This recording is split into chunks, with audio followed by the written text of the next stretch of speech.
રાજકોટના જંગલેશ્વર વિસ્તારમાં ડિમોલિશનની નોટિસનો મામલો સામે આવ્યો છે। અસરગ્રસ્તોએ હાઈકોર્ટના દ્વાર ખખડાવ્યા છે।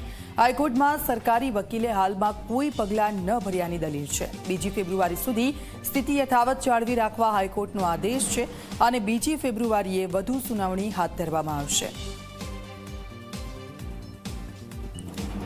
ગૌરવ દવે અમારી સાથે ફૂલલાઈન પર જોડાઈ ગયા છે। ગૌરવ, જંગલેશ્વર વિસ્તારમાં ડિમોલિશનની જે કાર્યવાહી છે, અસરગ્રસ્તો હવે હાઈકોર્ટ સુધી પહોંચ્યા છે, શું વિગતો તેને લઈને? ચોક્કસ જ દીક્ષિતા, જંગલેશ્વર વિસ્તારની અંદર જે જિલ્લા વહીવટીતંત્ર દ્વારા ડિમોલેશનની નોટિસો જે આપવામાં આવી હતી તેને લઈને અસરગ્રસ્તો છે તે હાઈકોર્ટના દ્વાર છે તે ખખડાવ્યા હતા।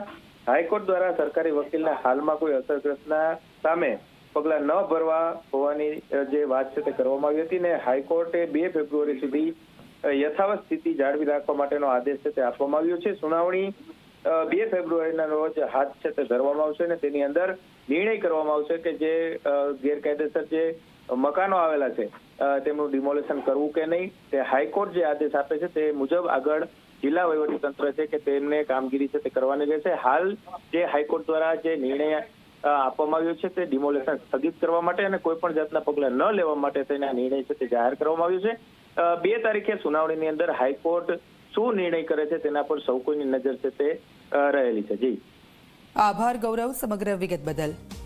વધુ સુનાવણી 2 ફેબ્રુઆરીએ હાથ ધરવામાં આવશે। રાજકોટના જંગલેશ્વર વિસ્તારમાં ડિમોલિશનનો જે મામલો છે, અસરગ્રસ્તોએ હાઈકોર્ટના દ્વાર ખખડાવ્યા।